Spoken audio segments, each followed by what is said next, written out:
Listening to the California Attorney General speak on this massive meta settlement on this federal social media addiction trial, clearly already talking about the changes that will ensue, Carrie.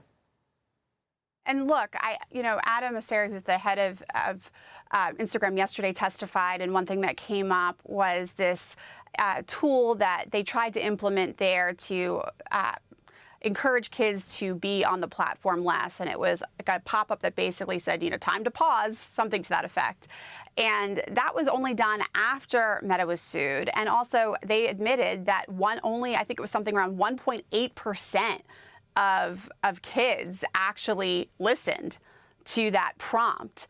And so while they have argued all along that they have done certain things to prioritize children's safety over profit, I would say that the measures they implemented were fairly thin and weak. And again, there was so much damning internal correspondence that indicated they knew otherwise. All right, Carrie, I believe the audio has cleared up. We're going to head back to the California Attorney General. I also want to express my gratitude to the members of California DOJ's Consumer Protection Section who have worked tirelessly on this case for years, head down, sleeves rolled up, just getting the work done, from the investigation to filing the complaint to discovery and to a powerhouse performance at trial starting last week that I couldn't be more proud of.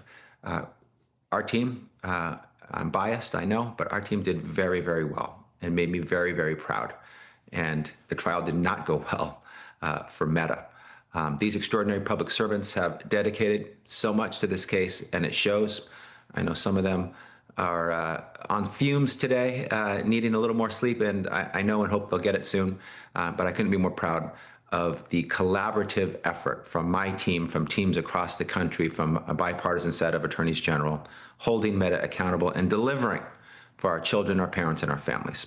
To briefly recap, we sued Meta over claims that it designed and deployed harmful features on Instagram and Facebook that drive compulsive use and harm young users' mental health, and that the company knew about these dangers and lied to teens, to parents, and to the public about them. We believe the proposed settlement filed today addresses some of the concerns at the core of our lawsuit, and that it will force transformative changes necessary to protect our children. And importantly, these changes will be made within months, no more waiting. For all users under 18, Meta has agreed to set a default daily time limit of 2 hours that will drop to 1 hour if other social media platforms agree to similar terms. Set a default block between midnight and 6 a.m. when our children should be sleeping, not scrolling. Set a default block on notifications between 10 p.m. and 7 a.m. and during the school day, again when our children should be sleeping and studying, not scrolling. The company will create an enhanced mechanism for teens to report potentially harmful content and has agreed to respond to 90% of those reports within 6 hours. Meta will set a default ban on displaying the number of likes or reactions to posts, and a ban on cosmetic procedure filters, plastic surgery filters. And it will have an option for users to choose a non-personalized feed, meaning a feed that doesn't use an algorithm to target them with content aimed to keep them endlessly scrolling. Those are some of the changes to the platforms. Meta has also agreed to maintain, review, and improve existing teen content safety measures and will create enhanced parent supervision tools. It will institute robust age assurance measures to detect users under 18, and it will develop ways to identify and remove kids under 13 from their platforms entirely.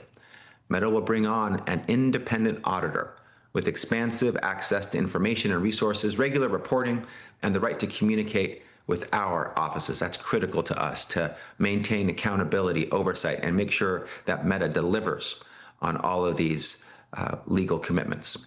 Finally, Meta will be subject to an injunction prohibiting it from making further false, misleading, or deceptive statements around its safety features. In addition to platform and policy changes, Meta has agreed to pay the states joining this agreement up to $17 billion over 10 years. California alone will receive $1.5 billion to $2.1 billion if this settlement is approved by the court. How the majority of this money will be spent will ultimately be decided by the legislature and the governor, but it is earmarked in the proposed settlement for purposes related to the prevention or remediation of mental health or other harms to young Californians associated with social media. All right, so the Attorney General there, Carrie, detailing the changes that will now happen in addition to the settlements, including the one going to California, the the default 2-hour daily limit that only a parent can lift. Okay, there's a block on overnight use between midnight and 6 a.m., restrictions on push notifications during weekday school hours from 10 p.m. to 7 a.m. He was further detailing some of the changes that are obviously targeted at some of those teen issues when it comes to addiction to social media, and the ban of those cosmetic filters stuck out to someone they heard that. I mean, these are major changes that are coming.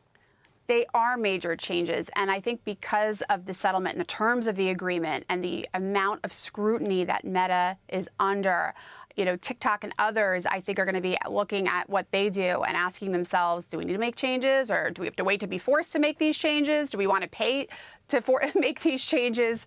I think this is a new era, really, for big tech in terms of accountability. And don't forget, Sandra, just in New Mexico, the AG there had brought a massive lawsuit against Meta, and those were under child exploitation laws, arguing that Meta was enabling child predators, and he won. And Meta had to pay millions there.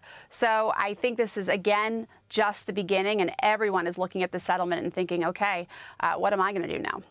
I think there are parents all over just thinking this is massive. I mean, it is a daily struggle for every parent in this country and beyond to handle their child's screen time. I mean, it's we're all figuring it out together. Thank you so much, Carrie. Thanks for joining. Thank you. All right. Be sure to like and subscribe for all the Fox News latest on YouTube, and catch full shows streaming now on Fox One.